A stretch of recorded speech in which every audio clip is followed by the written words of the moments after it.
What Hey, up? what's going on? Yeah, I'm Man, we are chilling, man. timely. We here every Wednesday, weekly for scheduled time. We within 20 something minutes now, but good. Woo. Y'all good? How you What's holding up? yeah, what's good? How's everybody else's day? I just had problems. Today definitely was better for me. Um, Inside jokes from earlier. you know, yeah, we'll get to that. We don't have to talk about that probably. You What up, though, fellas? Hold on, I'm just doing some shit real quick. Hope this is real talk and I live. and I asked a generic question that we sometimes ask, but we really don't get into too deep. How was yours weekend?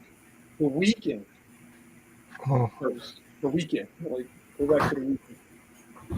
Weekend. Yeah, the weekend. Oh shoot, weekend was cool. Oh, I went. Hey, I wonder if I could say this. I went somewhere y'all wouldn't expect me to have gone.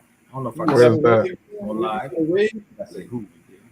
I went some. Oh, y'all went somewhere. I went somewhere you wouldn't expect me to be at. Where's that at? Rave. Church? Yo, why you say it like that? Y'all like a atheist or something like that? Oh shoot. Yeah, I Yo, don't know. yo, all right, Charles, you definitely wouldn't expect me to be there.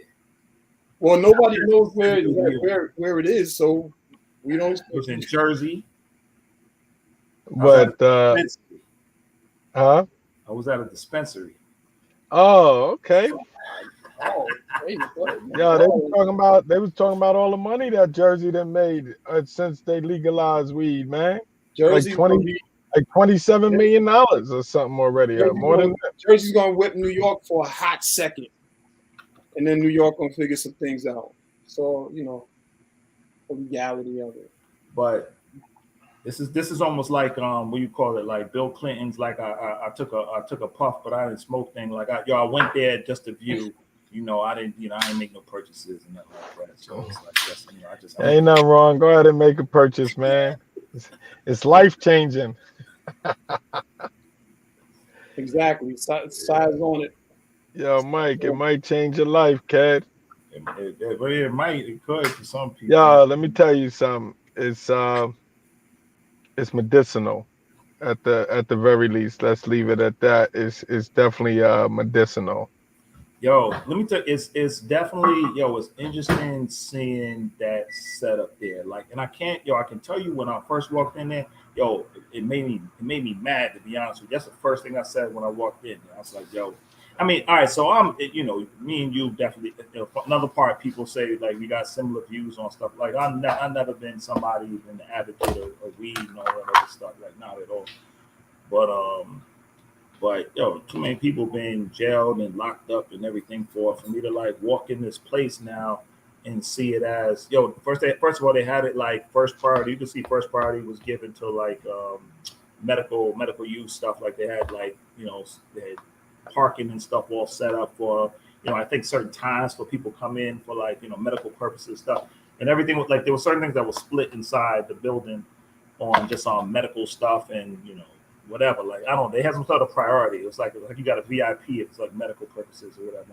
But it made me mad because I'm like, yo, look at the money and the I don't know who the owner was or whatever, or who's making money off of this now, but it just like it just made me mad because I'm like, yo, look at how you have a few laws change and all this other stuff, and it was just like a glorified like little business, like and just the way they had it set up. It just everything looked okay, and it was like, you know, and I'm just thinking about brothers being yanked out of cars and pulled off of corners for like for years for just doing the same thing. Now that they prettied up and made it look a certain way, um, and got registers, quick checkout. They got a little, it was just it was like Yo, every it's actually like it's actually hurting the local hood dude though. You know what I'm saying? there was a You took line. them. The line was constant, and somebody who talked to them was like, it's been.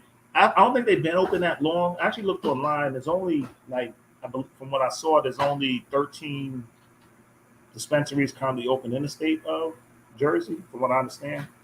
But the line is whatever period of time it's been open. It's been a short period of time. They have regular customers left and right, like daily. I mean, what you would understand, but Mm-hmm. But I mean, when you're talking about a dispensary, man, so you're talking about they have more than like the local neighborhood dude you used to get the weed from. They got a selection, they got gummies, they got yeah, CBD exactly, oils, they got all type of things. So all of that stuff. it's like a one-stop shop, and then they got all of the bullshit with the, looking it up on. I went to a joint in Cali. You're looking stuff up on the iPads and everything, and they got the history and how this one is grown and what this one's supposed to do. So, people probably just feel like they got a more of a selection, and they probably feel a little bit more sense of security than meeting somebody on a corner to make an exchange. But like you said, it's crazy how many of us ended up in prison to watch and see who's basically behind the counters of all of these dispensaries that are benefiting off of it. And the local dude that everyone used to have to go to, they ain't even really going to him no more. It's hurting it. So in one level, you incarcerated them, and now you like kind of taking his money from him with the dispensaries, So, but that's what I'm it's saying. a catch That's what made 22. me mad. That's what made me mad walking in there, because I'm looking at this and I'm like, and Dev's man, who I don't remember his name, who we had on High Tower, Leo. Yeah. So with Leo, who we had on a while ago, who was informing us about this whole dispensary thing, especially in Jersey, and them saying how so many, like, either whether you put it blacks or or minorities are not even infiltrated into it at any degree, like with the legal business setup and stuff like that, is ridiculous. I think that was something he was trying to help advocate for and manage, but it's like it's crazy to see that. Like I said, I've never been a big advocate of it in general, but to see it just being taken over by everyone else, kind of thing, like that part seemed crazy to me. And like I said, when I went in there, you go in there and everything is, you got everything in like little glass jars. You get little sniff tables and boutiquish. Yeah, boutiquish, exactly. That's what it was like. It was like a little 5 years ago, when everybody coming through, they had a whole pamphlet of like what the price things and how many different. 5 years ago, I got a call, and the brother told me, he said, "Listen, you're in North Carolina." He was like, reach out to the black farmers, and basically, in a nutshell, tell them, stop selling your land, because even though they offering all this money, this is what's coming. What we're seeing right now is what was coming. Yeah. And the thing about it is, you got doctors, lawyers, pharmacists that left their professions in 2012, 2014, 2015. Mostly white, if not all white. And they went California, some of those other states, and they started getting, those licenses, those small licenses. They started building their farms, and they were on the cusp, and then they were fueling the money into the lobbyists. But guess who got left out of that whole thing? The usual. Left out of that whole thing. Guess who got left out of that whole thing? But see, this is one thing that anybody listening, based on what Mike was just saying, especially when Leo came on here, there's basically a 3 to 5 year window right now, if that's the business you want to be in, that you have. Maybe 5 max, definitely 3, where all of the legislation, all of the little behind the scenes deals that they're doing, like case in point. You saying 3 to 5 for you to get into it at this point? What you mean? Absolutely. Hear me out.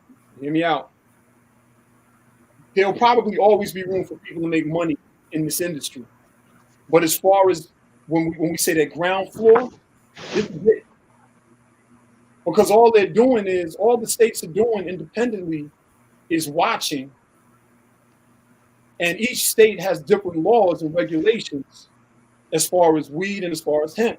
Medical cannabis, they got different regulations. Like case in point, like if you were to have like a cultivating system for hemp or weed in North Carolina, you might not be able to bring the equipment through 2 other states just to set it up here without catching a charge.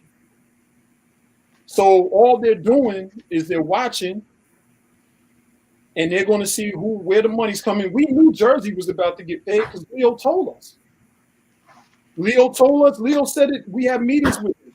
Leo was like, yo, this is what's going to happen because, you know, it's a lot involved with it. I mean, I'll let Leo, he's the pro. I don't want to start quoting him and Steve and some of the other people who I'm involved with that you all met. But each state is watching the other state. And when it comes to that medical marijuana, that's really like the high ticket item. But then the dispensaries, they're only giving a certain amount of licenses out. And the money that it takes to get it, it's almost making it like, it's almost like when Charles was saying, they starving the weed man. They're going to starve everybody because they're going to take it over. And it's going to be the new methadone. And they're going to make all the money. Yeah.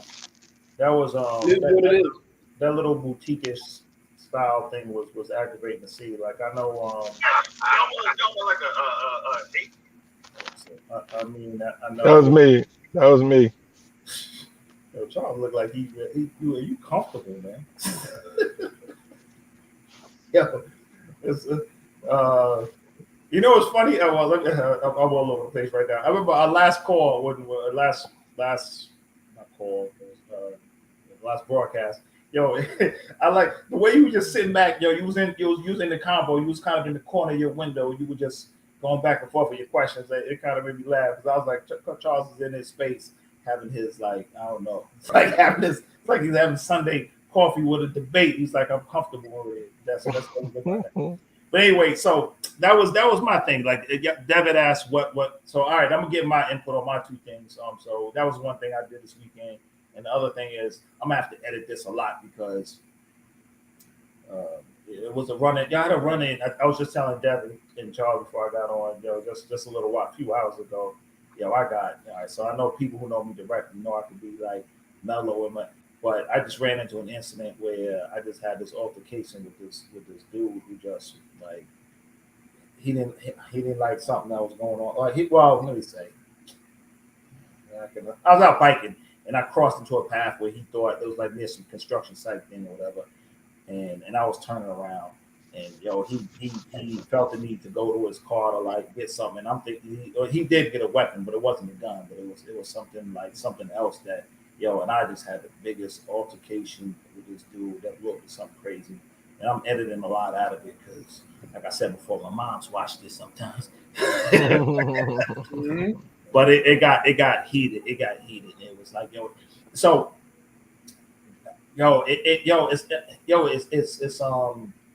it bothered me though afterwards. So first I got so upset. But then I got mad like on how like a situation could take you to like a bad place so quick in an instant. And I had to like, after a minute, I had to pull myself back from that because, like, because we talk, like, I'm sure we'll get into it, these crazy shootings and violent stuff and everything. And I didn't know this dude just, from the beginning, like, he got, it was 15 seconds in the conversation. This man felt the need to go to the back of his car and pull something out. He thought it was going to be a weapon. And when he did that sent me like, I lost it. Like and this is just early today. So I still feel like heated from this early. And, but that's a dangerous situation. Like, especially, and again, this is a white dude, big, brawly, like whatever. And I was like livid. And as young, I can't say young anymore because we as black men and stuff like that, it's a dangerous situation kind of thing. And somebody else came to like in between it all, but it was like, it was like, I don't know, like, how do you? Deb had a different take on how these things need to be dealt with, but I got so fired. You can say what my take was. You can say it. I want people to know what my take was. I want you to know because you're my big bro. Yeah. I know Charles knew it because Charles is like, Charles is programmed like that, but Mike, like you said, you mild, chill out, you don't bother people. And a lot of times that's the mistake. People will see you and you might be, cool about it. Him going to his trunk, That's one or two things, man. That's either, as they would say, flight or fight. Yo, And and then that's exactly what it was. It's like, yo, I braced Yeah. myself for like what I didn't know what was gonna happen, and then and But again, the like, fact and he didn't even know what you may have had, which is no, also exactly, crazy. and that's You and know that's what what I'm I told. That's saying? what I told him directly afterwards. I was like, yo, you mess around in the wrong situation, like you gonna get. And I said, I was like, you're gonna get shot in your head. You know what I'm saying? Because if he's going to the back of his car and pulling something out, like, yo, that's what my first thought is like, yo, he pulling out a gun. You know what I'm saying? And I'm not, and I was on a bike. I didn't have. Oh, but even to pull out any type of weapon, like at the end of the day, you were like a construction. Mm-hmm. Yeah, but I mean, yo, so you pull out a weapon, but the only thing you was trying to resolve was somebody seemingly trespassing on a construction site you don't even own, and you're willing to and the person was already leaving. So it's like you wanted this whole scenario, and then it's like if you would have pulled out a gun and used it or the thing, it's like, you're sitting in prison forever for stopping somebody from driving on a construction site that you felt they shouldn't have been on. Like, where's your value system, kid? Like, even if not for your life, for your own. You know what I'm saying? Like, yo, I'm gonna get ready to, like, it's so important to me that you don't be on this construction site. I'm willing to go to jail forever over it. It's And like so a crazy let me way of thinking. let me clarify the story a little bit, just because I know I left it vague. So the thing was, I was riding a bike, regular bicycle, and I was trying to get on a bike path. And the entrance to the bike path is through this park. They were doing construction on this full park. Now they've closed part of the park before, and you still had access to get around to this path. So and they put up a gate. So what I did was I peeked in. I went in like 20, 25 feet to see if there was access to get on this path. When I realized they was redoing this whole park area, I was like, oh shoot. I was like, I didn't realize they were doing that level of construction. So I turned around to then leave back out. And the dude saw me as I was turning around, and that's when the encounter took place. And he came off like, over the top from the beginning kind of thing. And that's what kind of set it off. So it was like it was an innocent enough situation. Technically, yes, I was somewhere where I wasn't supposed to be, but I was trying to see if they gave access, because again, they've worked on something in this park before, and there's been access to go, during a certain way to get to a different location that's on a bike path, and that's all I was doing, kind of thing. But you have something stupid like that happen, and somebody come at you like in a crazy way, and when he did that, then it set me at a level 10. I'm gonna tell you what my homie told me. My brother Shaq, and actually I'm gonna send him the link, so I would love for him to join in. Shaq told me in like 2018, and he's ex-Marine and all, professional boxer, all that stuff, trained, and he said, listen, man, he said, people are about to start losing their damn minds. And I thought he was joking, but he was serious. He was like, nah, people are about to start tripping, Dev. He was like, you watch. And pretty much everything he called then we're seeing now. But the key thing he said to me is almost like what we was taught like in the early 90s or late mid-90s, excuse me, when we used to train. If you get into a situation, you're not there to fight, a 10-round fight. You're trying to get out of the situation. But the main thing is, if you got a way just to sort of just skadoodle, 9 times out of 10, just skadoodle, and that has nothing to do with you, but I'm pairing that with what Shaq said, because what we're seeing is, like when something Charles said a second ago, sparked this thought. You gotta remember, man, this white dude went to jail for life because he pulled up at like a 7-Eleven, I think in Georgia or wherever the hell it was. And because the young man's music was turned up, he shot him. He killed him. So the way I sort of see it is this. I don't know what trance or what is in the water. We already know what racism does, but some of this stuff is deeper. So that's what I was saying a few shows back. I'm like, don't think because if you see Mike, he on his bike and he's just like, whatever, no problem, that's a sign of weakness. That might have been a sign that he saved your life. Because if a man turns his back on you, he got to turn back around. I mean, that's just how it works. I'm just on it like, you know what? No problem, man. No problem, miss. Matter of fact, I don't even talk to these people.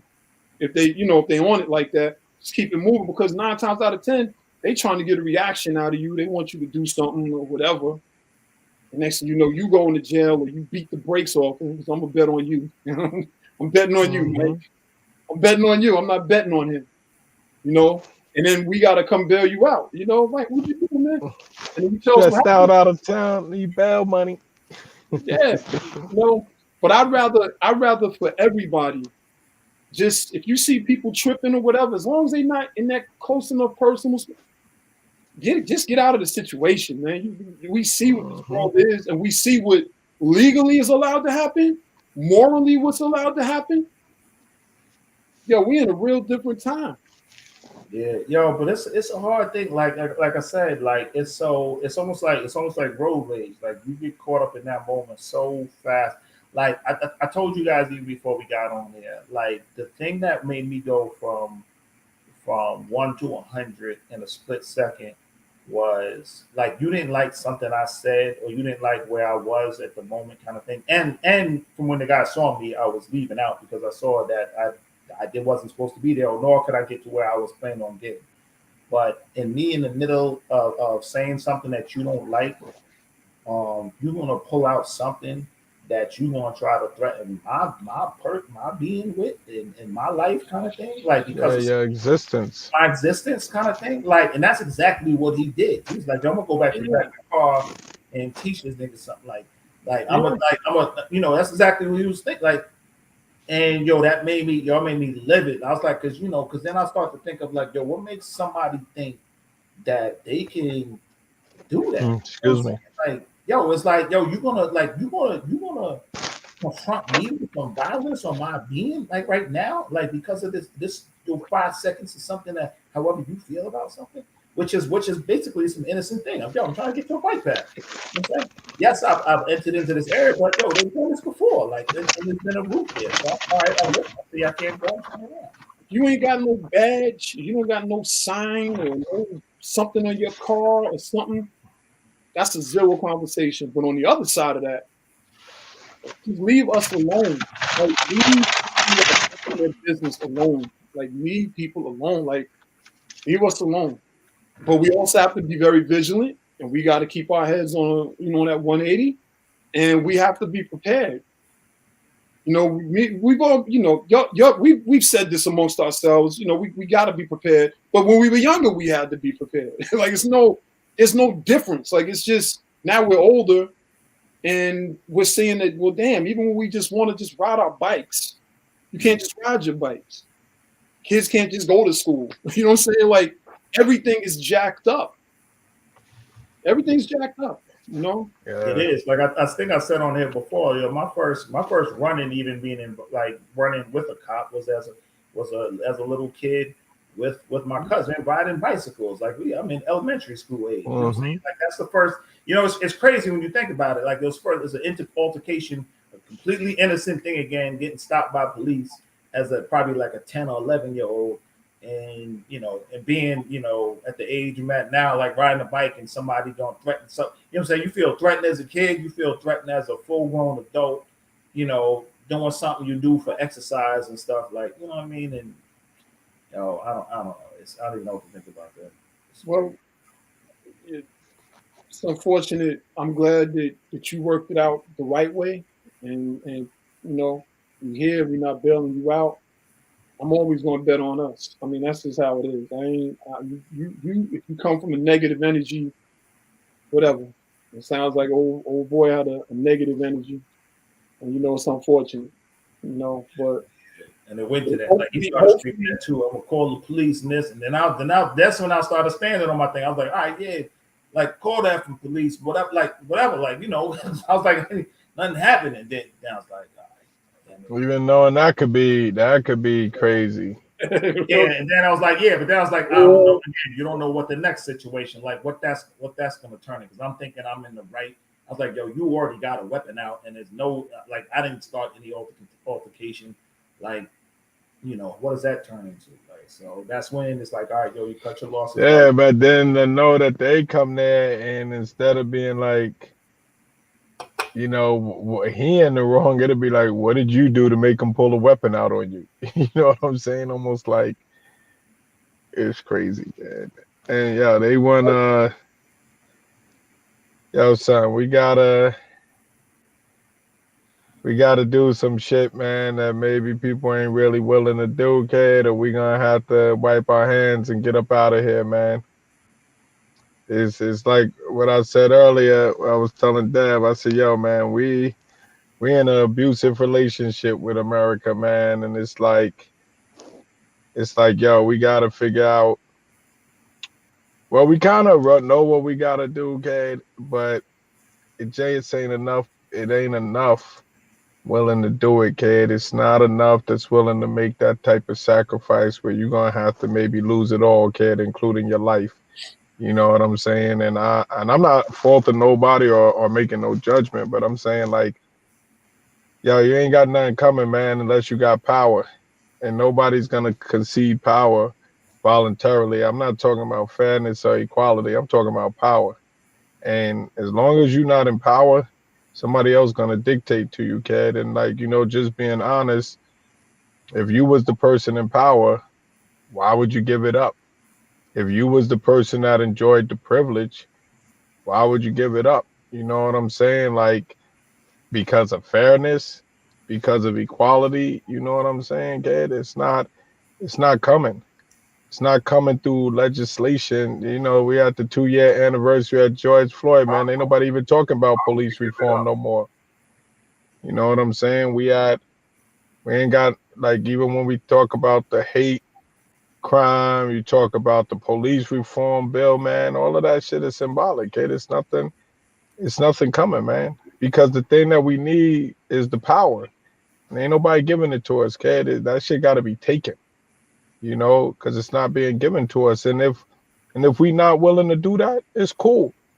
Then you need to get up out of here, kid, because this shit is abuse. This is abuse from the education system to the banks. You know, Wells Fargo once again got caught on their racist bullshit. When are you gonna, like, they shouldn't even be able to allow to operate in America no more. How many times they done got caught doing some racial shit? You know what I'm saying? Like, who the fuck hold fake like interviews? You know what I'm saying? Like, yo, just think about that craziness, man. And it's like, it's not gonna stop, kid. It's just because it's so traumatic that the culture and the psychology is normalized. Like, you don't even identify it as traumatic. Like, yo, we've accepted violence in our culture as a way of life. We've made it clear. I don't give a fuck who you shoot. We're not changing no laws, you know, and we don't care if you shoot white kids or black kids or Hispanic kids. We ain't changing laws. We don't care if you hunt people. We don't care if you hunt them racially. We don't care if you shoot them at Home Depot. Like, we ain't changing no laws. We're not doing nothing. We're like, yo, this is a culture that has told us y'all are going to accept sexual perversion. Y'all are going to accept violence. Y'all are going to accept all of this type of shit, kid. And it's like, and I guess as long as we feel we got some type of money or material success, we good, kid. But this shit is like, yo, this is literally an abusive relationship we're living in, kid. And it's like, yo, we're gonna spend the rest of our lives dying here begging for some shit that ain't coming. And it's like begging the dude, like, stop hitting me. Stop hitting me. Probably not gonna stop. You know what I'm saying, kid? It's like, yo, fuck it.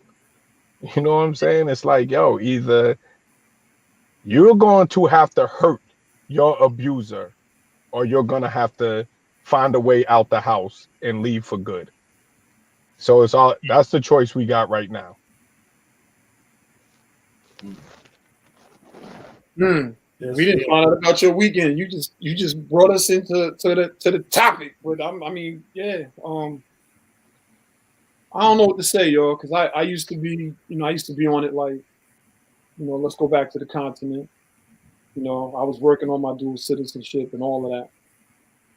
But I sort of I'm sort of going through something as far as my personal transitions. And even though, like, I know I'm going to have another home in another country, I'm just not willing to walk away from here completely because we built it. We were here first.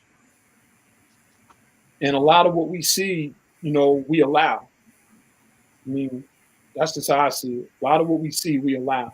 And that's everybody. That's white, black, Asian. We allow it.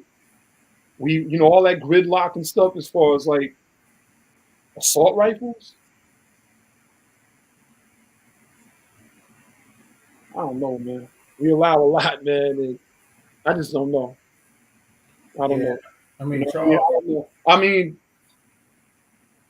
we can have a creative way of looking at how we're supposed to get things. And is my joint bugging or is Charles's joint bugging? Just Charles's right now. He's Charles's joint is bugging. Connection is. You're good. Go ahead. Yeah, and I was going to say, but we've had the same conversation for hundreds of years. That's how I look at it. You know what I mean? And I don't know. Sometimes I don't like talking, even though this is Real Talk Live. Sometimes I gotta catch myself. Sometimes I gotta shut up. You know what I mean? Yeah, that's always what you be doing it. So what you mean by that? That's always. Yeah, what I mean is like, man, y'all, do I need to go get the pictures of me with the dashiki and the afro? Like, with the chew sticks, like with the oils and the incense. My personal take on it is it's an economic war at this point. But that's just me, and I don't want to start rambling about that stuff. That's early 2020 conversations we were having up there, and I just got quiet with it because we're seeing that all across the board, people are not ready to react in that manner. They're not ready to react in that manner. We have seen everything that we need to see, and this is everybody in the nation. This isn't like a marginalized discussion. This is anybody that's decent in this country has seen everything they need to see. We've seen all of the Columbines, all of the Auroras, this whole thing with Robb Elementary. We just witnessed everything at the top supermarket. We've seen everything that we need to see as far as those types of things. But the laws that are in place, they keep working the way they're working. I don't know, man. Like, I don't know. I don't have no solutions. Like, normally I can give some solutions. I don't have any solutions at this point for what I'm seeing because it would be such a multifaceted approach, and it won't just be one way to solve some of these issues. He said, "Are citizens of this country in an abusive relationship with this country?" When has it not been technically abusive? But then when people say, "Yo, I'm gonna go to another country," that's a whole nother dynamic because a lot of times they're looking at us like you think a certain way, even if we don't. There's just no easy answers. There's no easy answers. I had to switch from my computer to my phone, man. My computer for some reason is slower than my phone right now. So it's coming in clear. It's coming in good now. You know what it told me? It said that I reached my 10 gigabyte limit on my internet on my computer, so that it was going to be slower speeds, and then right after that they started to jerk stuff, slowing my computer down. Yeah, that's they almost every line does that. Service does that. They slow it down to a certain speed. It ain't fast enough for no video. You can still text or something. That's why. Yeah.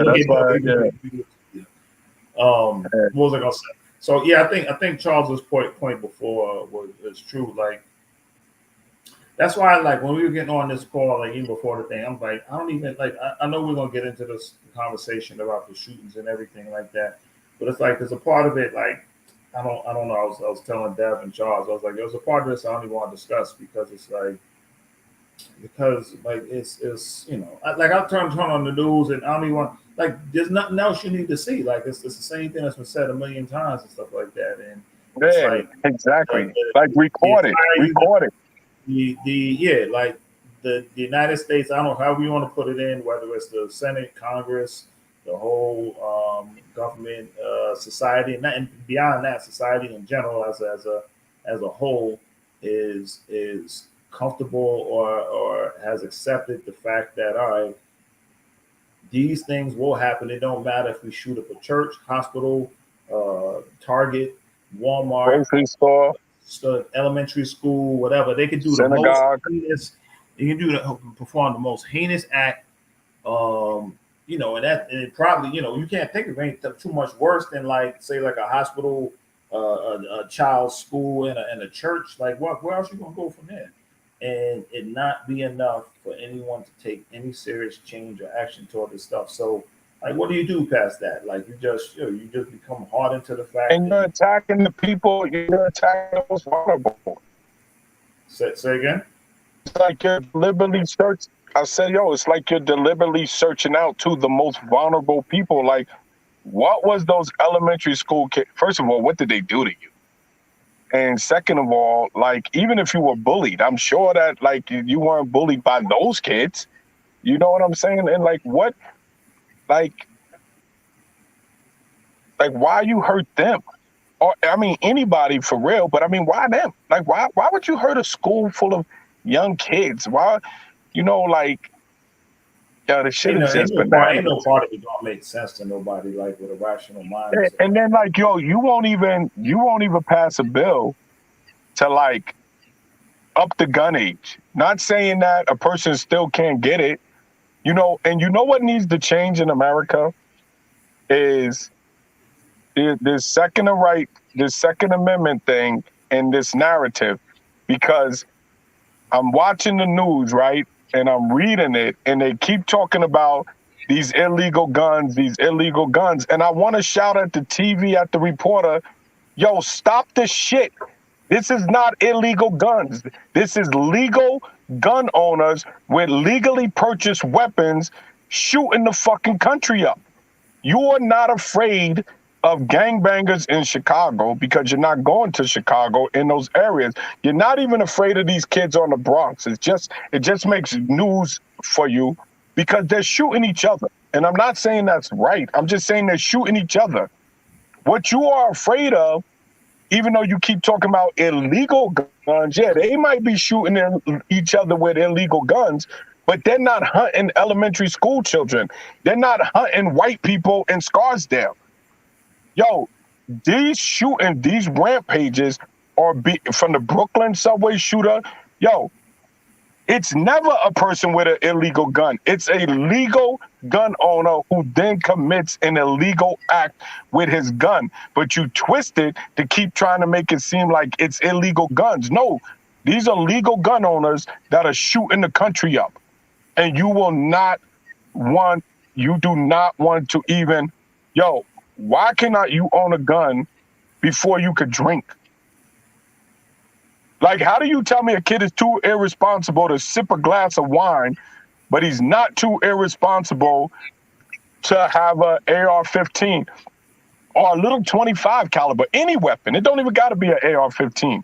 How do you tell me I'm too irresponsible to sip a glass of wine, but I can possess a weapon that can gun down school kids in a matter of minutes? Like, you're not even gonna raise the age.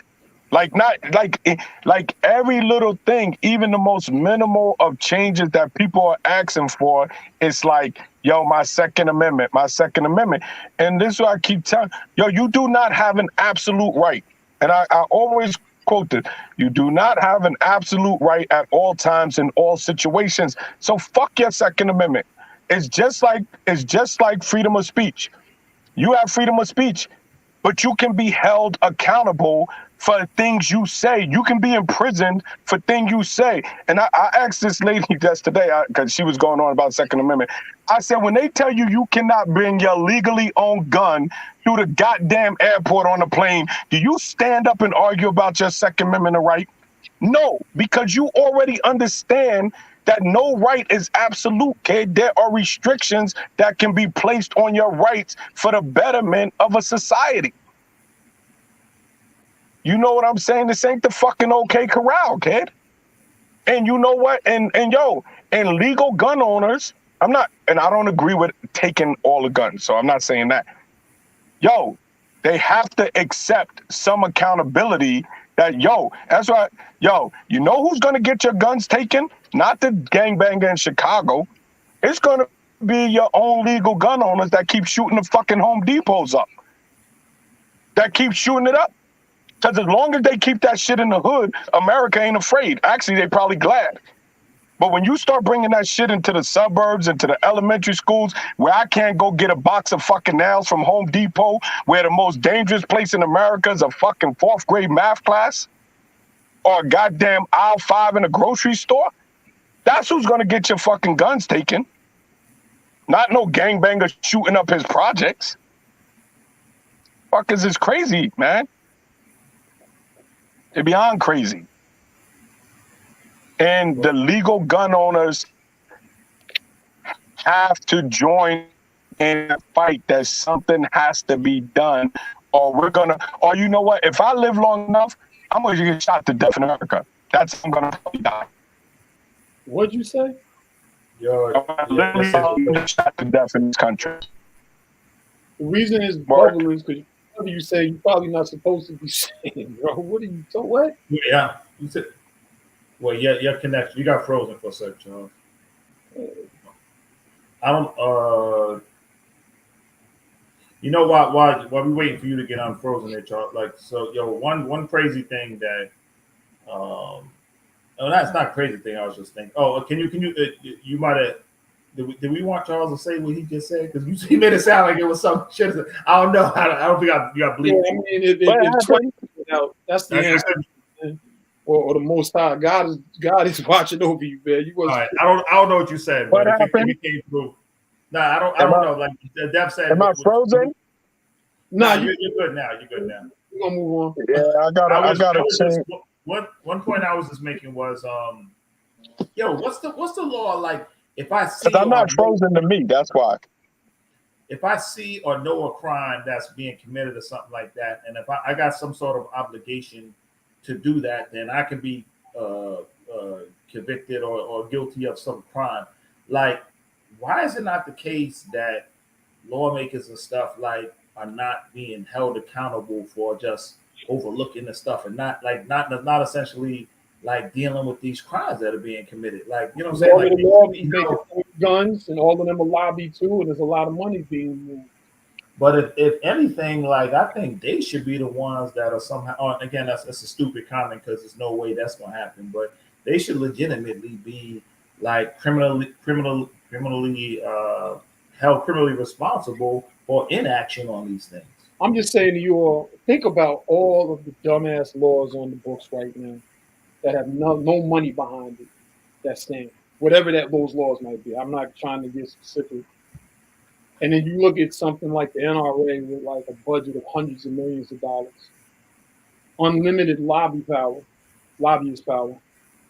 And then you look at what's happening where even something as simple as basic healthcare, they wasn't trying to give no healthcare. They wasn't trying to give no healthcare because we got all the reasons in the world how to starve the people, but fund the bullshit. So, I mean, personally, I sort of like the idea of all of us, going for concealed and joining the NRA. I sort of like the idea. I'm not saying it's practical, but the problem becomes if all of us that legally can carry were to do it, are we even going to stick together in that confine to make a difference? Those assault rifles and all that other stuff, listen, man, the NRA was founded like in the 1800s or something crazy. So they've been doing this thing for a long time. But let's just say we were to start lobbying and putting our money behind things. You got all these politicians that are of like minds on both sides of the aisles, quietly, when they out eating lunch and dinner together. But for the cameras, they acting like they doing something. It always boils back to what are we going to do? I mean, it's just that simple. And this is the people. This ain't got nothing to do. When I say we, I'm not just speaking specifically to black people. I'm talking, what are we going? Anybody of like minds, what are you willing to do? Somebody was putting stats up there a little while ago of other countries and gun violence and stuff like that. And we can't even agree on giving people basic health care. But we can always agree on death. When you look at the funding of the military, you look at the funding of the NRA, we can always agree on death. But when it comes to saving people's lives, America's not in that business. You know, the question is, are the citizens of this country in an abusive relationship with this country? I would have to argue yes. I would have to argue yes. You asked a great question, Charles. I think it's a great question. And anybody in the comments, and we're going to go to the comments in a minute, and we're going to read and shout some of you all out. But answer this question with a simple yes or no, and we'll know what you answer. Do you think the citizens of this country, people of this country, are in an abusive relationship with this country? Do you think this country takes care of its citizens the way it's supposed to? Just a yes or a no. Yeah, I'll give my quick answer to that. I definitely think that's a yes. That's a quick yes, especially specific to this topic. I mean, you can't have, there's violence being perpetrated over and over, and you have the ability to like do something. And I don't, who knows what exactly that is, but you have the ability to do something. But there being a level of inaction toward any way to address it is it's abusive, and somebody should be like, people should start being held accountable for that in some way, and it's not necessarily the gunmen half the time, sometimes they end up still living and the other half dead. All right, so you can't hold them accountable for it, but the inaction of dealing with it. Oh yeah, because they lobbied not to even to be sued or held responsible or nothing. Yeah, like same way the COVID shots. You think of the reactions on how this stuff happened. It's like, one of the real responses was like, oh, as they shooting up schools, like, why don't we give teachers guns? Like, think of the mentality behind that stuff. It's like, all right. Yeah, but the mentality behind that is really, you're leaving people with no other options. You mean to come up with stupid options, like, yeah, but like, exactly. I can't even say that's a stupid option at this point. I can't even say that. You know what? I'm gonna tell you why I'm gonna say that. I don't know what's gonna stop it. We haven't done enough collectively. The three of us haven't done enough to even fight this. If we want to keep it 100, we haven't talked about it and said, hey, let's do this and call this one. The conversation isn't had on that level in most communities. I mean, so I'm not saying that I would like teachers to be armed, but I'm gonna say like this: like, I'm really becoming more and more of the school of thought that I would rather be able to somehow try to defend myself in varied situations than to just simply be duck, sheep, goat, whatever the hell. And I understand, these dudes is coming in with all this military stuff on. I get it.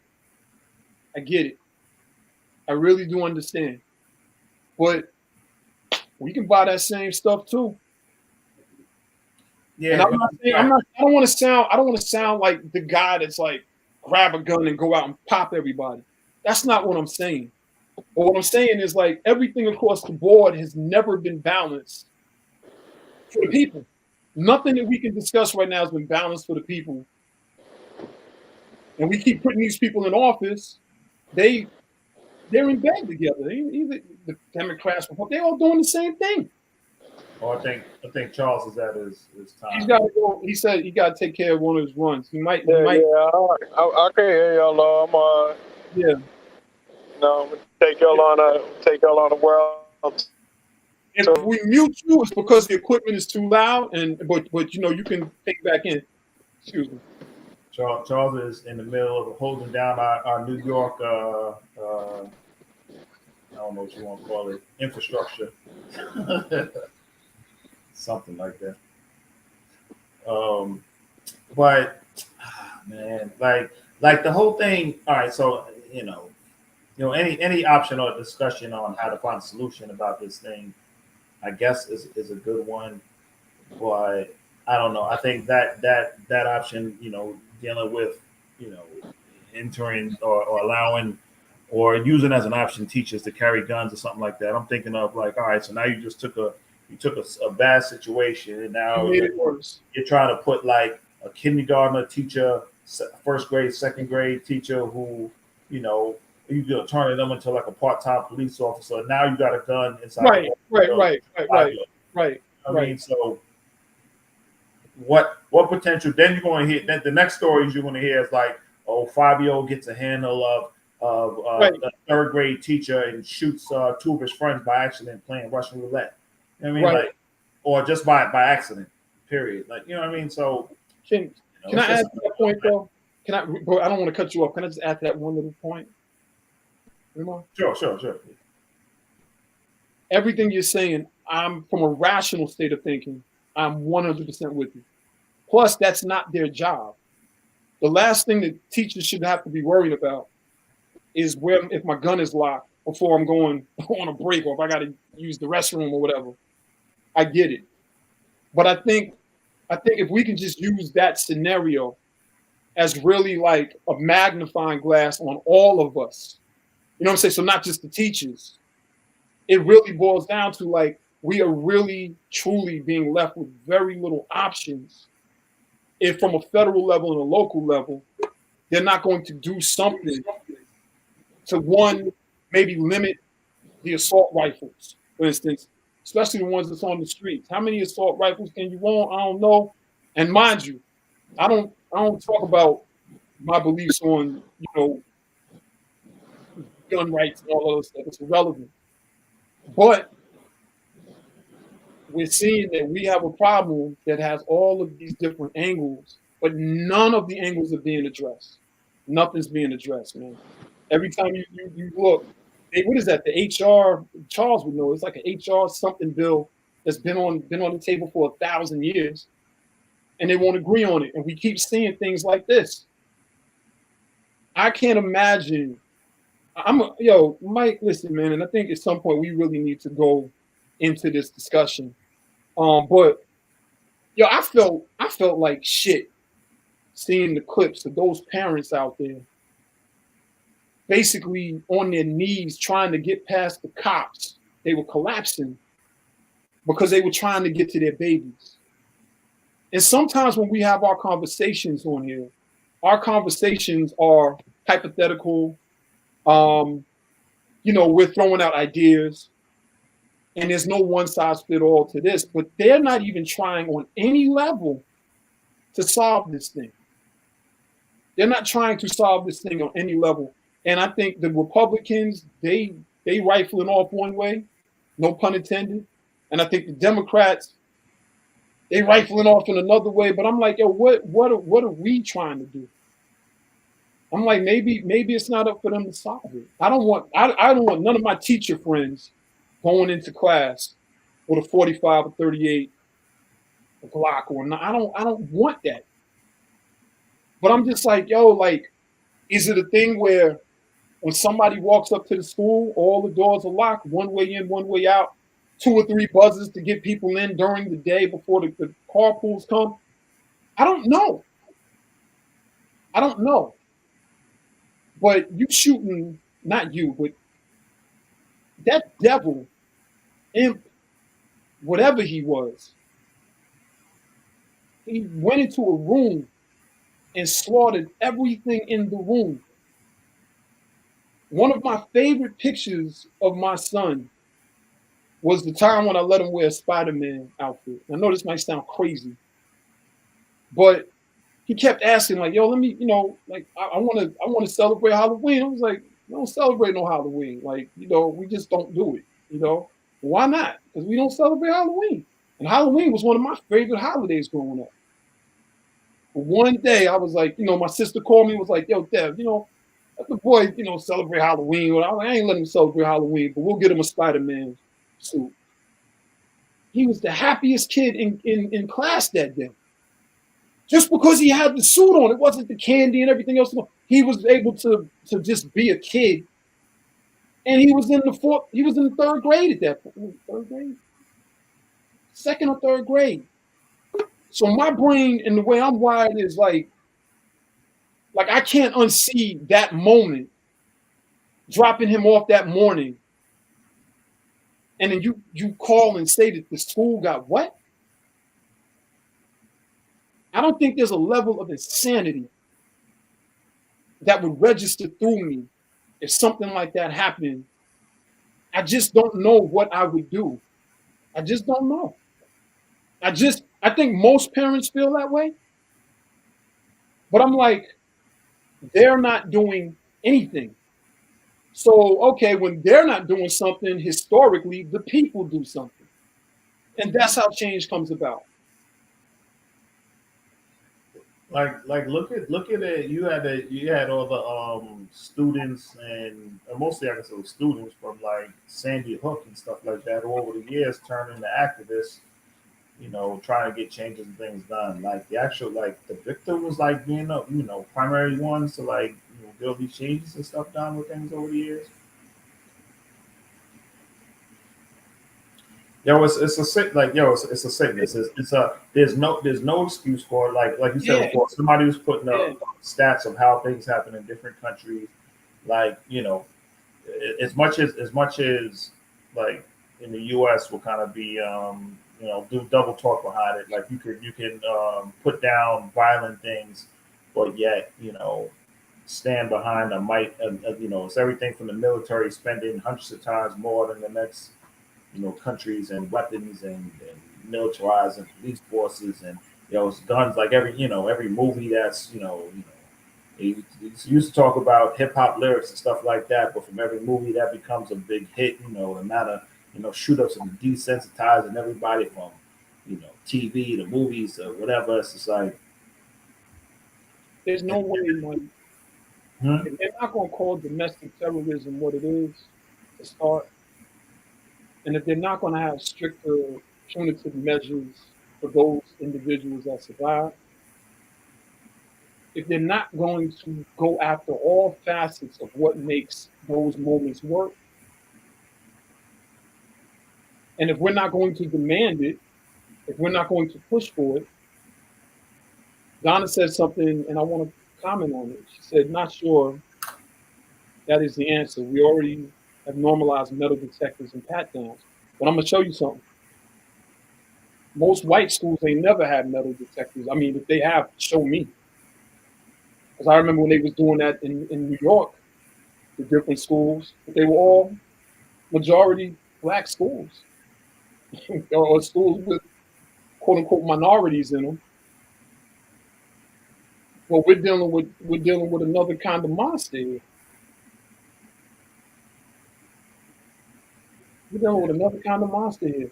And we have to have a very deliberate conversation across the board and an honest conversation about what's happening, how it's happening, who's doing it, and what allows it.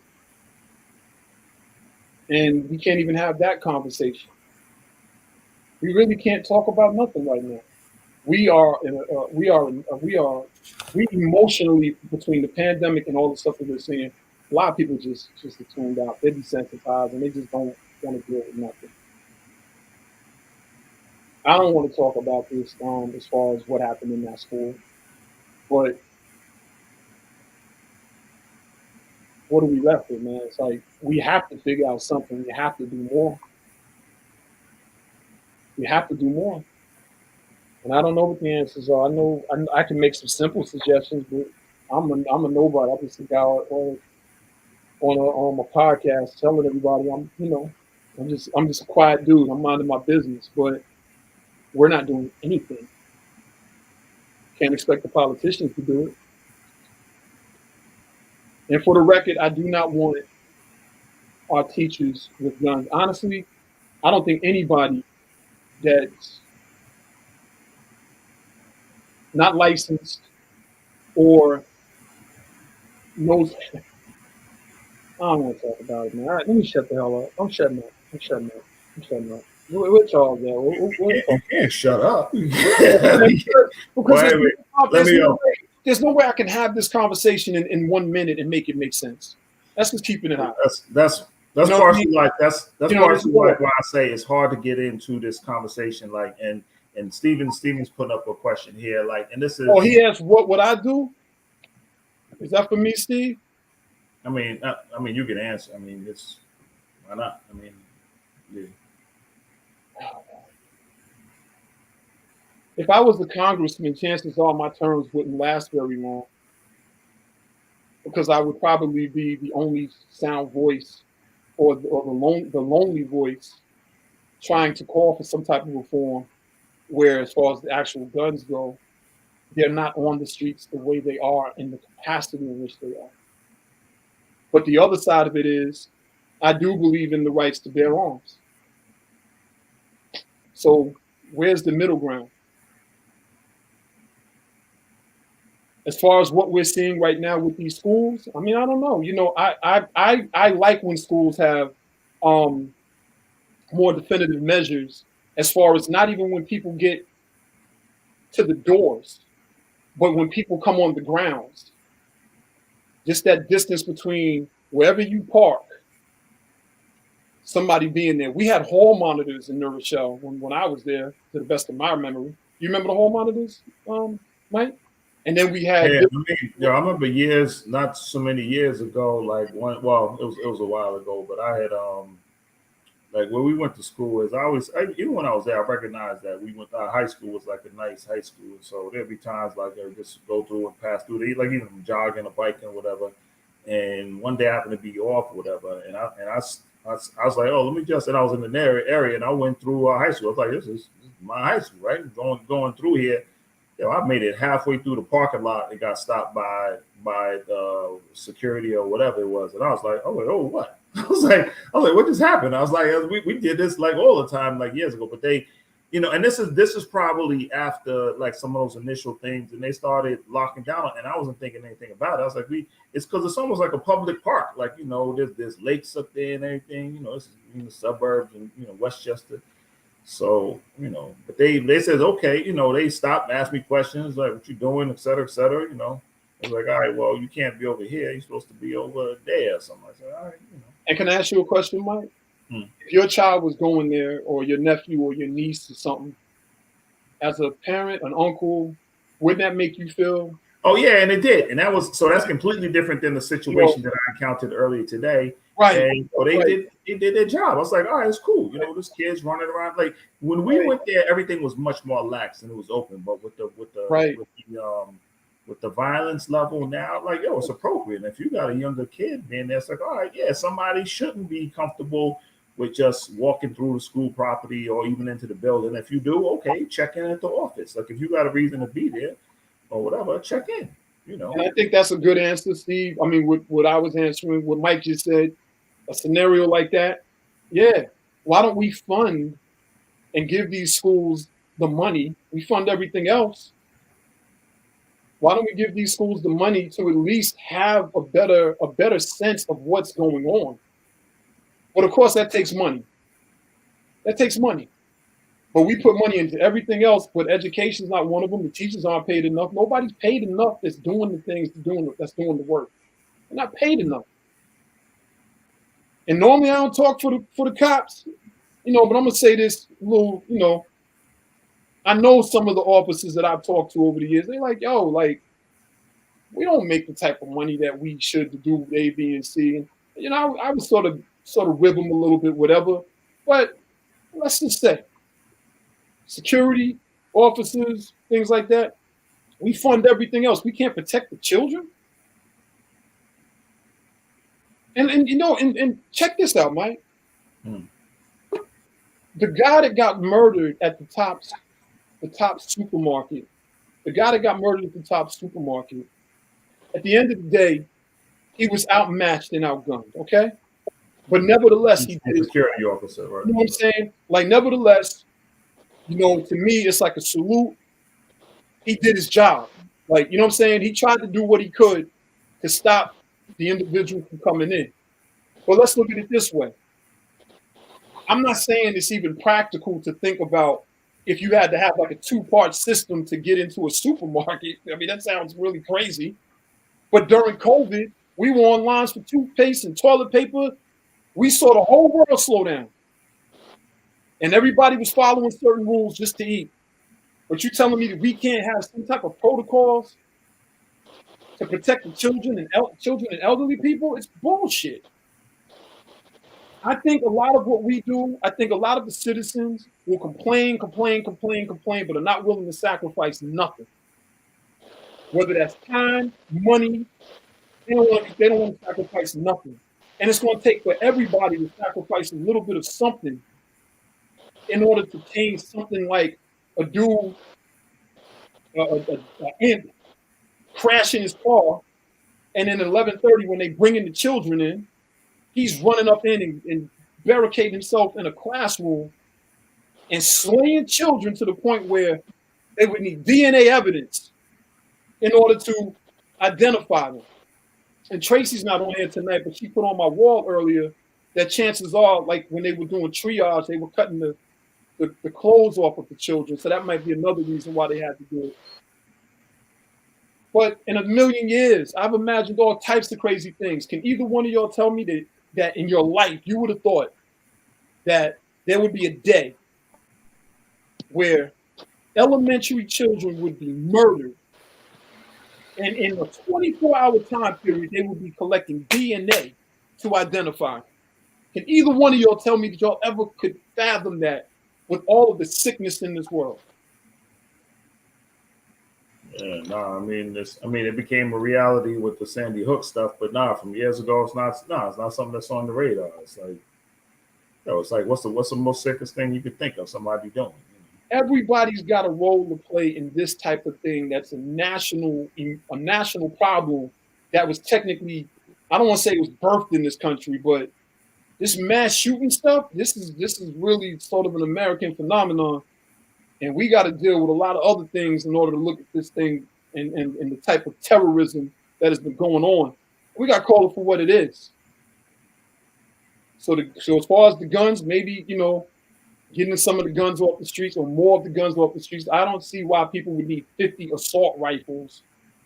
But the wars are like overseas. Join the military. I just don't see it. I mean, maybe somebody else sees it. You only got 2 hands. I mean, most people, unless you got 5 hands, show me that. And I salute that dude that has about 10 guns. I'm like, I get it. You got 5 hands, weirdo. Is that wrong? Did I say something? Pardon me. I was upset. I had a Charles moment. I said something rude. You know what I'm saying? I said something rude. I went there. I sounded like you. You've been proud of me a second ago. Yo, don't be a bully.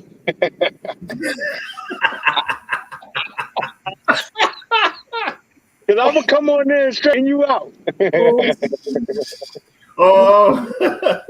Don't be a bully. Give me a second. Send me that link. I'm going to come on there and get you straight. Yo, you man. You gotta love it, man. You gotta love it, kid. She listened. We gotta have her back on. I know she thought, she said she might have. She didn't know she caused too much problems up here. I was like, nah, we appreciate that. We had the female version of Charles up here. I thought it was interesting, personally. She wasn't backing down. Charles wasn't backing down. It was just what it was. Yeah. She was like, send me that link. I'm gonna straighten him up. Anything with relationships or anything with those two dynamics, I just want to sit back and watch her and Charles have a conversation for a few minutes. That's all. Let's go. I'm gonna just read off some of these comments here. So Stephen mentioned, it says we need more Black leaders and Black physicians. We need to focus on mental health.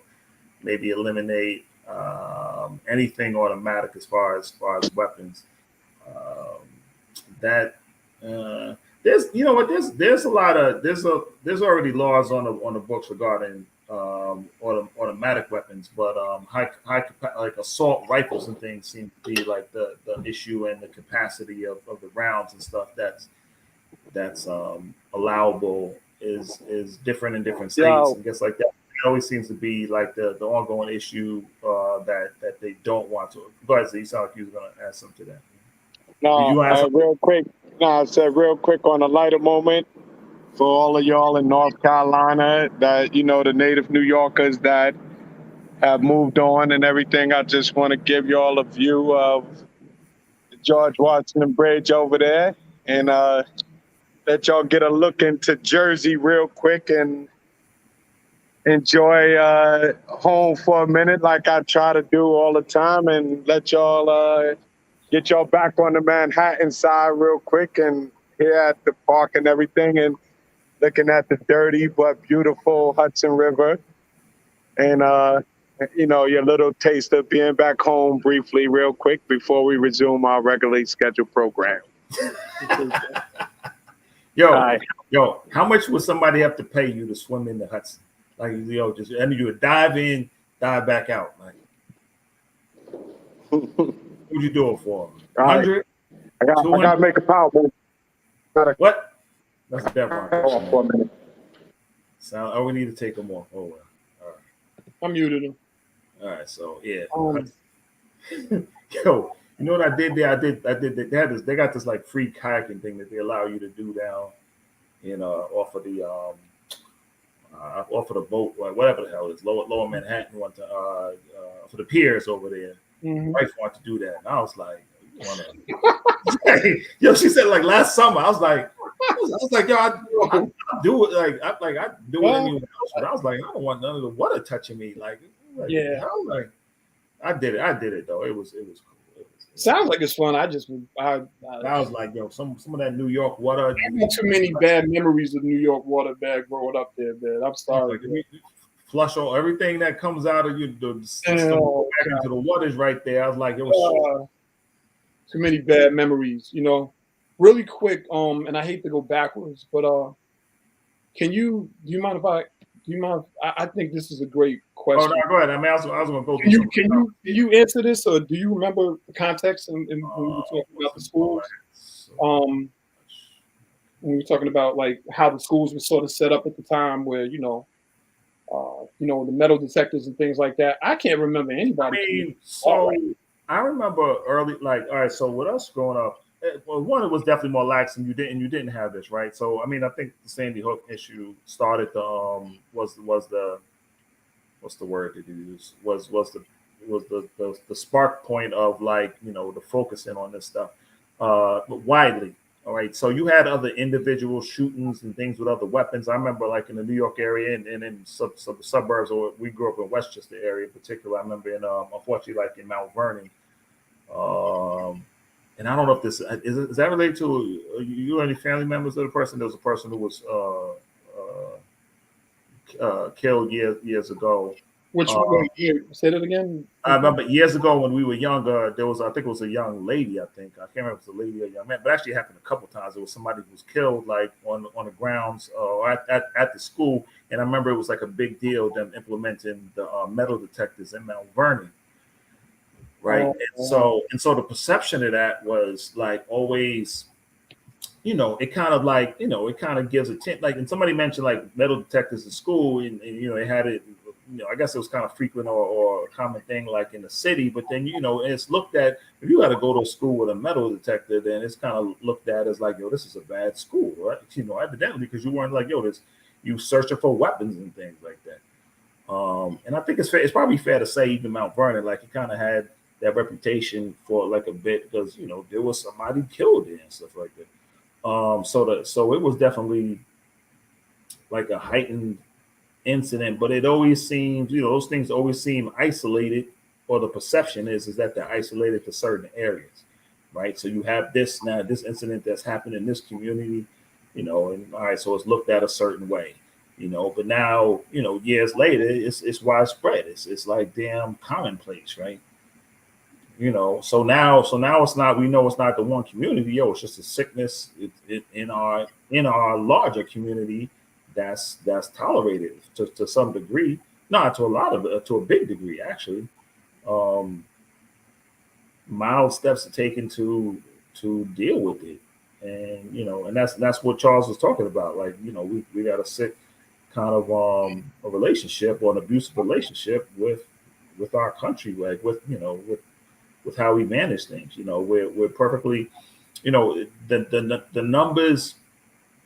COVID had everyone running worldwide about these things when you actually, I guess when you look at the numbers and stuff like that, as many people was hurt from this, it wound up being like a disease that was like, not a disease, a virus, that 98, 99 point something of people like survive, and okay, so we dealt with it in that way, right? But whatever percentage it comes up with the occurrence of these things, they're tragic. They're killing babies. Like, the one thing with COVID is like the numbers on the children being affected by this were minuscule in comparison to larger, adults as a whole. But now this is like reverse, right?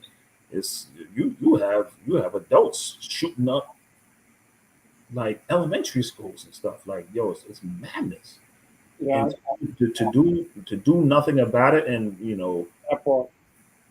to be have little to no action taken, based on gun control or gun rights or high powered or high magazine capacity assault weapons, and it's a hard conversation to get into. It's like it's one that like I said, I don't even like, because I don't even like getting into a conversation with something that's you can't come up with any rational ideas or have a conversation. Like, we often we have a problem. Our base of even having this forum was like, there's a problem. How do we do something about it? How can we address it? This is something that's going in circles for years. Like, how do we have a conversation on this? Right. Like, that's the frustrated part from my end. Like, that's what I said. Like, not to knock it, but it's like, it's honestly, it's like a conversation. I don't even. You get frustrated, like, I don't know, but like, it's frustrating conversation I have. Like, I don't even want to talk about it, because, like, I mean, I have ideas, and there are some things that I want to say, but I'm uncomfortable even saying them here, and that's just being honest. You know what I mean? And again, it's multifaceted approaches, but it's just we can't even get people just to do the work in those different places, and that's the frustrating part for me. For me personally, I don't know what these politicians are doing or not doing. Sort of over it, but this right here, this shouldn't even be this shouldn't even be politicized. This should just be what's right. But you got a lot of people who are hunkering down because of that money, because of their beliefs, and because they're scared that people are going to take the guns, and then you do have some things that might be unrealistic. Like case in point, like one of my brothers was like, "Yo, like there shouldn't be no guns anywhere," and I'm like, "That would be nice," but the reality is, there's guns everywhere. This country is like a gun country. This country, unfortunately, there's guns everywhere. So it's like, so how do you deal with knowing that the guns are here? And then, like when Eric was saying earlier about responsible gun owners, quite sure there's a lot of responsible gun owners, but then, like Charles said, there's a lot of illegal gun owners that are buying these guns and going and shooting up everything. I don't know. I do want to say this though.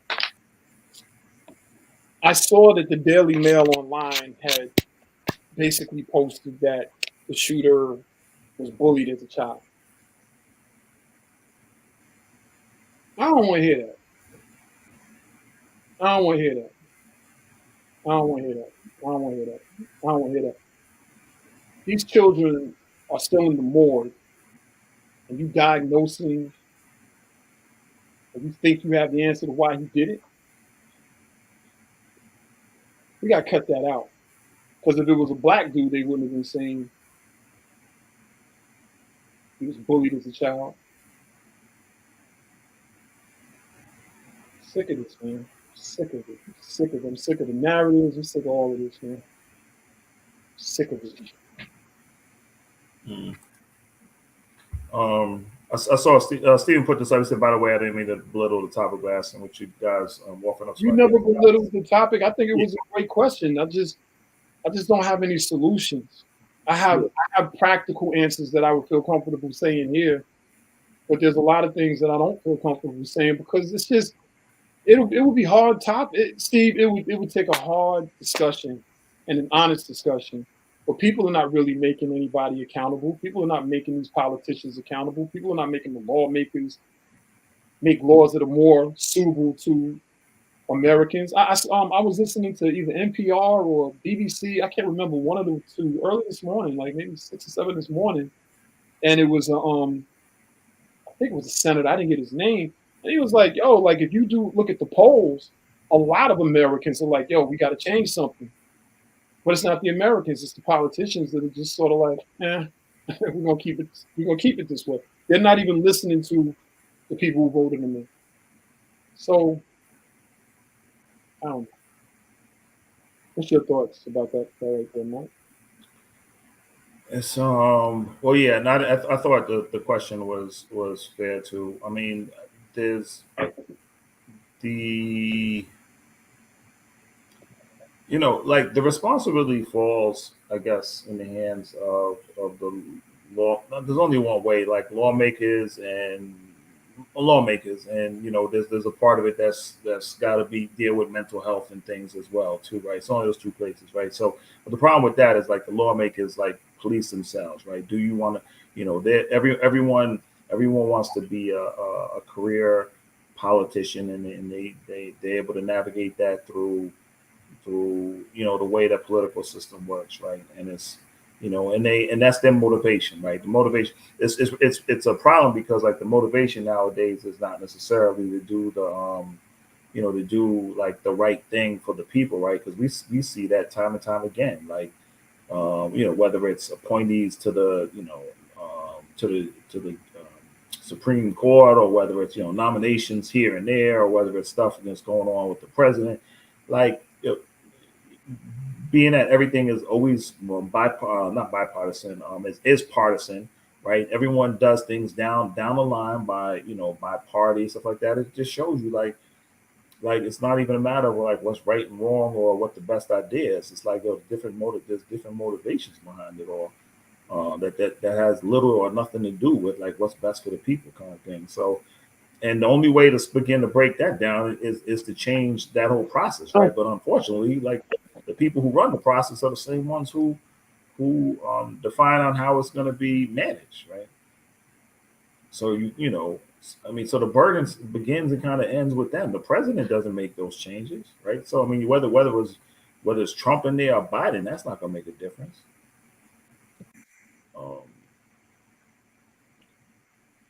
It's all part of, and so maybe even you go a step further back, like the burden kind of lies with us, the people, like in voting. Like how many people show up for voting and stuff, these days, especially on local politics, let alone like national politics. Did y'all hear when once was it MSNBC, when one of the guys said that he was like, "Yo, it just nobody drinks soda, by the way." That's usually about what it is. Oh, enjoy. Yeah, you drinking that high fructose corn syrup, kid. I know this is That's not. I don't. It was here. I don't keep it in the house for this. Well, you got now it's cool. But did either one of y'all see when the guy said that? Unfortunately, he feels like maybe this needs to be an Emmett Till moment to finally wake America up. You see that? He said what? He said, he was like, he feels like this should be an Emmett Till moment to wake America up to the reality of where we are and who we are. I was not saying Emmett Till, but I was almost thinking, I was like, yo, what could literally happen to make somebody to actually wake people up? Like, but I don't think it's an Emmett Till. Like, and God forbid, I don't want to put this out there, but like, would it make a difference if you had some deranged person going into Congress or the Senate and doing the same thing that they're doing to these elementary schools? Like, would that make somebody say like, oh shoot, like we need it? Like, I don't even know if that would make so you had the incident some years back where the guy got into the gunfight with when they had the baseball or softball game or whatever, but they kind of just they made heroes out of the people who shot back and everything. And I don't say they made heroes, but that turned into something else.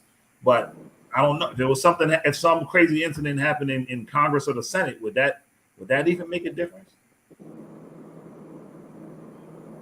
Woo! What you mean, like somebody shot up Congress? You mean? Yeah, or would they be like, yeah, we need to have like January 6th, January 6th, like, and then get in and then they do something? You mean something? Yeah. Yeah. No, because you know why? Because something like that is probably going to be orchestrated by some of the same people sitting there. You know what I'm saying? Yo, and the reality is, it's not that America doesn't understand what's going on. It's a matter of whether they care or not about what's going on. You know what I'm saying? Like, there's no way you can look at this country and look at other countries' guns and different things and not think that America has a problem with guns. Whether they're legal gun owners, whether they're illegal guns on the street, whether they're ghost manufacturers. Look how many different gun scenarios I can name. You got illegal transfer of weapons. You got private sellers that are selling weapons that there's no background checks being done. There's actually a bill that made it through the House where they were trying to close that up, that if you had a gun, you could like gift it to your spouse in good faith or something, but you could not sell your gun privately. It had to go to a registered gun owner first, who had to conduct a background check and then thing it. But even something as simple as that gets stalled. Raising the age in which you can buy a gun, that gets stalled. And there's no way you're telling me that educated people are watching school shootings. And and it's almost like, well, they ain't really kill a lot of people this time. You know what I'm saying? So it has to become more numerical. It has to become a greater statistic. But when you think about how many schools, and I ain't talking about nowhere else, I'm just talking about schools, places of education have been shot up in America, whether 200 people got shot or 2 people got shot. When you look at the list of all of the schools and places of education, and not counting nowhere else, just those places alone that have been shot up in America, and you're telling me that educated people are looking at this shit and saying this ain't really a problem here, it's bullshit. So that this is deliberate, kid. This is not. We don't need Emmett Till to understand. Like, we don't need Emmett Till to understand gun violence no more than we need another Emmett Till to understand racism, kid. It's a matter of nobody cares enough to do nothing about it. For whatever reason, they don't care enough, whether it's the money they're getting from the gun lobbyists.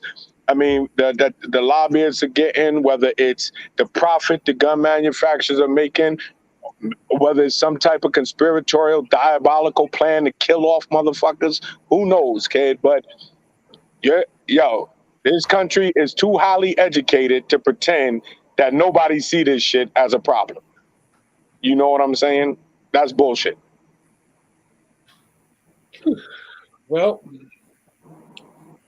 Charles, with that, we are going to check out these comments and we are going to officially start to wind down. So I'm so glad we didn't go too heavy into it the way we could have. But I don't know. Anybody want to read some of the names of the people that were here? Not necessarily the comments, but just the names. Or you want me to do it? Fire away. Yeah, you got it. Anwar was here earlier. Crystal, Tempest, Saeed. What's up, Crystal? Crystal. We was here. Regine, our dedicated one. Tempest is a dedicated one. We got some dedicated people that have been with us from day one. Those are the dedicated ones. Bella Love was here. Pops Calvin Fisher is another dedicated one. Donna Jackson. Hello, Donna. Tia. Steve. And we know, Steve, you one of our other dedicated ones, and you definitely, need to come on here sometimes and hang out a little. Thanks for the feedback on. Andre Songmaster Brown. What's up? Tia. What's up? Kristen. Who else? Eric Jamal. That's my guy right there. Am I missing anybody? I think we got on there, everybody. We want to thank y'all for hanging out with us tonight. We know the last few weeks have been like horrific. We know. Sometimes when we do this thing, like we cover, I'm not gonna say we cover, but we talk about, real life things. But we understand that, the last 2 weeks have been really challenging. So I think what Charles, had started in the personal conversation, I think it makes a lot of sense. We're in an abusive relationship. The big question is like, what are you willing to do personally? What are you willing to sacrifice, or at least attempt to do to change it? So that's my last 2 cents. You got anything more, Mike? Got anything more, Charles? That's it, man. We We just sit back now and wait for the next. Nah, I pray nothing. I know. God. Yeah, I mean, yo, I guess pray for the right answer on how this stuff changes or something like that. I feel you on that. But somebody had to The right actions, the right answer, and the right actions. We gotta get some tread, man. And, you know, and we're capable. That's the thing. Like, we got everything we need, but we not doing something right. I don't know. That's all of us. That's not just the politicians. That's all of us. You know? This is something. Talking to this cat. Oh, is that what they were? I thought I heard like a duck or something. I was like, yo. The cat actually stops and he meows back. That's a New York cat, right? Yo, he lives here. Yo, seriously, he actually lives here. And you know, from time to time, I see him and everything. He won't come close to you though, but he'll stop and I hit the little meow and he'll hit his little meows and whatever. And then, he'll keep it moving. He won't let you get close enough to him. But I mean, he's lived here. I don't know where he exactly lives, but he lives somewhere around here because I see him all the time. I've been seeing him for years. Yo, I guess he's eating well. Yeah. You'll see that. Yo, cats be some resourceful animals, man. Yo, they said the house cat is the most successful predator. The regular house cat, as far as how the percentage in which like say he's going after a mouse or a rat or something, like the percentage in which he will catch his prey is like one of the top, if not the top, like out of all predators and stuff like that, man. I told you I watch a lot of nature videos, man. I like to see just nature, man, and the things. But them cats is like how the lions are in the jungles, the tigers, these house cats, and them orcas out in the water, man. Them orcas is they vicious out there in that water, man. Yo, wasn't it you? What did you say one other week that you want to do some swimming with some shark stuff or something like that? Yeah, I would like to. Yeah, to hell with that. Yeah, I would just like to. I mean, obviously, I want to be in the cage. I ain't trying to scuba dive with a shark. Well, not great whites. You know what I mean? Some of them other ones, they not really as aggressive. But I don't want to. First of all, I ain't really a big fan of swimming in the ocean, period, because there's live animals out there, basically, or mammals, or whatever we calling them, sea creatures. Yo, but let me add one quick thing. And I remember years ago I was in Florida, and I was in the water. I was like something swimming around, and people was like, "Oh, that's a stingray." I was like, "That's it, enough swimming for the day." I'm done. And the people sitting in the water pointing at it and everything, I'm like, "Yo, what the nah?" Like, there's nothing. It's like I don't know what that animal does. And I don't need to be there. So I was like, swimming was done today. Yeah, I mean, most animals, though, the reality is, man, most animals aren't, like I was saying before, we not really, I mean, if you eliminate parasites and mosquitoes type things like that and viruses, if you want to consider that a life form, we're not really anyone's natural food source. Like, you got a better chance of getting eaten by another human, man, as you do a orca, you know what I'm saying? And, I don't know if that's true. Yo, I'm saying, listen, man, they got cannibals out there, man. They kidnapping. Yo, I read this joint the other day. You want to know how crazy shit is going on in America? Yo, the other day, a dude went.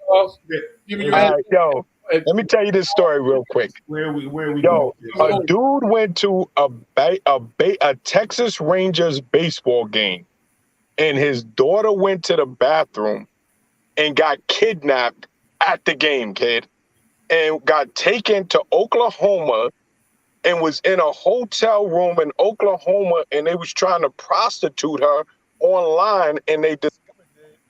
And like they discovered it because the investigators were searching those like dark websites, and I was like, yo, can you imagine? Yo, your daughter got kidnapped going to the bathroom at a Major League Baseball game, kid. There's some twisted people out there, man. So that was a crazy story I was reading.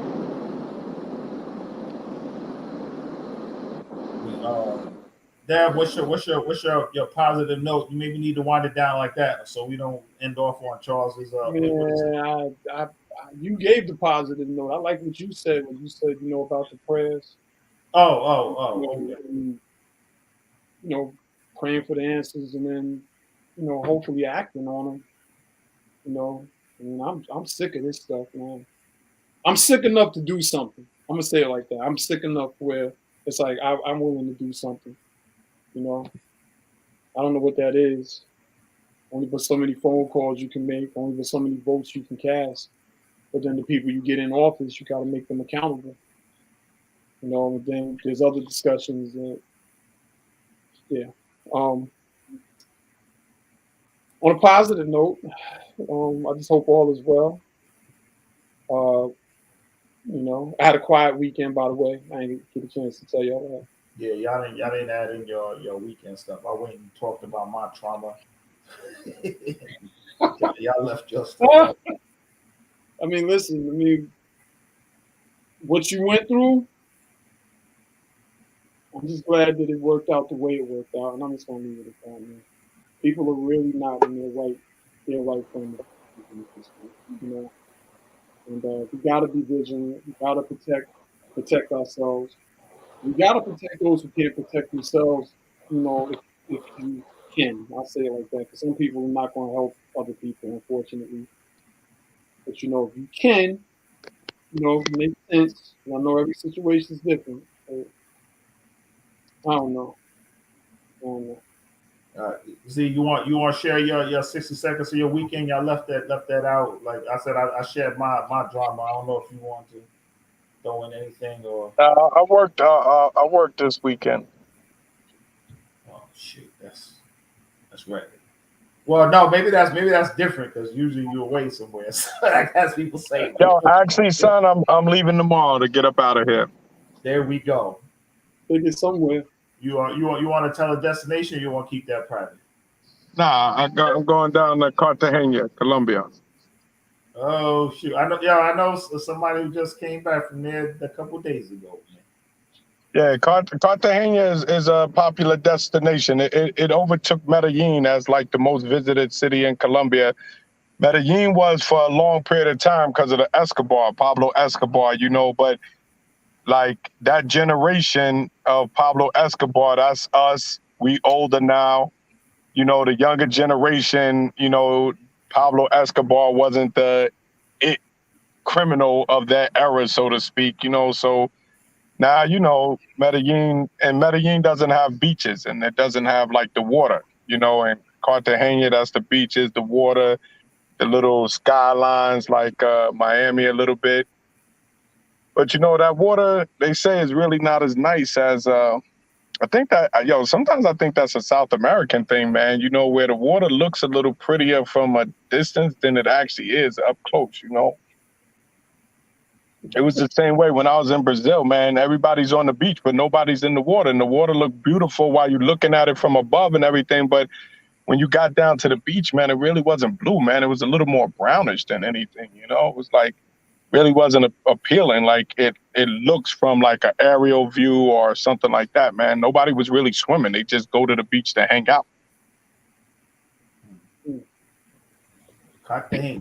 Well, Donna and Tracy joined us late, so we wanted to shout you all out. And it's good to see you, Donna. It's good to see you, Tracy. Y'all are day ones. So Tracy, Donna, everybody else who's on. All right, we mess around. We'll be here till midnight, man. So okay, well, 1 hour 43 minutes. We did pretty good. We did a tour with Charles. We got to see New York City. Mhm. New York City. And Charles got to talk to a cat live. Got my meow on. Yep. Can't make this up. Yeah. And I wonder what he thinks. You don't ever think stuff like that? You ever think things and wonder if you're the only person that think that way? Like, The cat when, thing. yo, Cat just thing, think of where it. he Hold getting on, his hold next on. meal from? Yo, this is the last thing and we out of here. When you meow at a cat and it meows back at you, what do you think the cat understood you saying that made him respond with his meow? yeah. Well, you know he didn't understand the word meow. So it's like, He might, yo. maybe they understand the sound. The sound. But that's what I'm saying though. But you know they communicate in pitch. So Meow. does your meow sound like my meow? Yo, wait, yo, no, yo, you want to hear something crazy? Listen, here's my analytical thinking in my mind. I got the answer for this. Hold up, where's Dev at? Come back, Dev. I'm laughing. I actually got the answer for this. I got the answer. Draw meow sound like Hold on, money. everybody should hold on for this, yo. I got a legit answer for this. Yo, help us. He said, "Take y'all take a nap." Yo, but hold on. I got the answer for this. What's the answer, man? I got the answer. Y'all didn't think I could come up with the answer that fast. Yo, I know what he's thinking. I know exactly what he's thinking. Check this out. You about to go down to Cartagena, Colombia tomorrow, right? Now I know you pride yourself in speaking your Spanish and everything as well. So, all right. But let's say you didn't speak as well. And you go up to the person at the you go up to a person at the you get to the airport. You're like, oh my man, which way do I go to catch the or get my taxi or Uber or whatever? He gonna come back. You're gonna say that in English. He might not know what the hell you're saying. He's gonna come back and say, you're like, I wonder what he was thinking. You don't know what you said, but he gonna answer back in the language that he understood, and hoping that maybe you get it. And then neither one of y'all saying nothing to each other. But if I'm meowing, I'm communicating in his language. Listen. Yo, I have a video. This is a true story. I have a video. I forgot where I was, and there was a goat, and it was tied to a chain, and I was driving by in a rental car, and I stopped.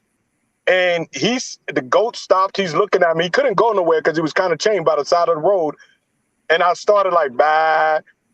And yo, as my bass got longer, his bass got longer. When I was short, he was short. He's been hearing bass his whole life. He hasn't heard Charles say bass his whole life. Yo, I wish I could find that video because I posted that video. This was maybe 4 or 5 years ago this happened, right? This pre-pandemic. But I posted the video, man, because if you look at the exchange, if you look at the exchange, kid, it seemed like he understood my bass. When I was like, he understood, kid. His bass, he's looking at you like, why are you saying bass? Period. It's not about.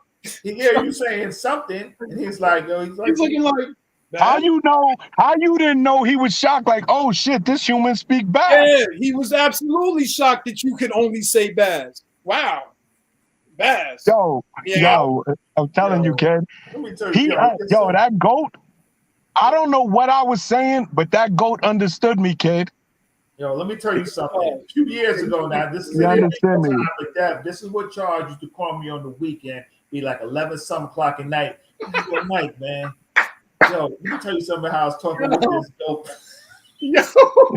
Yo, and Mike used to, Deb. The phone like, Deb. I'll call Mike sometime, and I just start talking about some crazy shit, and Mike could be like, yo, Mike, you know how you see how Mike demeanor, Mike could be listening, and then he'd be like, yo, you under the influence, man? That's what I was thinking. He was at the early dispensaries. Before they were called dispensaries.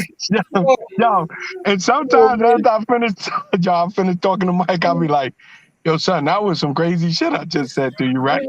He was like, because you don't know. Yo, listen, man, it's medicinal. Marijuana is medicinal, kid. The world needs it. Yo, we I'm not gonna get caught up in that conversation because I'm gonna say the medicinal version of it. None of y'all. Yo, I'm the animal whisperer. I love nature though. The only animals I don't like snakes. Oh my god. Oh, because you can't say nothing to them. What you want to say? Yeah. Now I don't like snakes and I don't like bugs and insects. I tolerate spiders because they spin the webs and catch all of the other bugs. So I let the spiders. But I don't like ants. I don't like little bugs that fly and stick on you. I hate insects like that. And I don't like snakes, but almost every other animal, man. I love animals and that nature stuff. Quick question. Yeah, I didn't expect the conversation to go this direction. Go ahead. How do sheep clean themselves, Charles? Huh? How do sheep clean themselves? Oh, I don't know. Well, Steve told you they take a bath. There you go. I'm seeing it right now. Yo, this turned into the most ridiculous ending of a show. Blame Charles for this, man. Absolutely. Yo, you gotta end it with some type of laughter, man, and some fun at the end of the day, man. I tell you, we're in a abusive, traumatic relationship, kid. You gotta find your smiles and laughter where you can, man. You're lying about that. I know, man. You're lying about that. Well, listen, Animal Whisperer, Mike, thanks for chiming in. Because y'all could have been anywhere else, but we were here with everybody else. That didn't make sense, but it made sense. Sounds almost Charles-ish. I lead a group called Laughter is the Best Medicine. But still, we need all the laughter that we can. And I did that. We gotta make Charles commit to posting his next animal encounter he has. He gotta post this man. With him doing his talking to the animals, whatever that may be. It can't be a snake though. Yeah, I'm not afraid of them. They don't do nothing for me. I'm not messing with Joe. We go to the music. We're at 1 hour and 50 minutes. Hit the outro. Hit the music. Hey, Charles, man, make sure you cut a check for me and Mike because we had to work your tour tonight, man. That was I appreciate y'all, man. We're talking after we done. I'm out. I appreciate y'all, man. Look, I'm here at 7 in the morning, man. You said what? 7? 7 in the morning. My bad. I'm scared to even ask the question. We go to the music. Bye, y'all.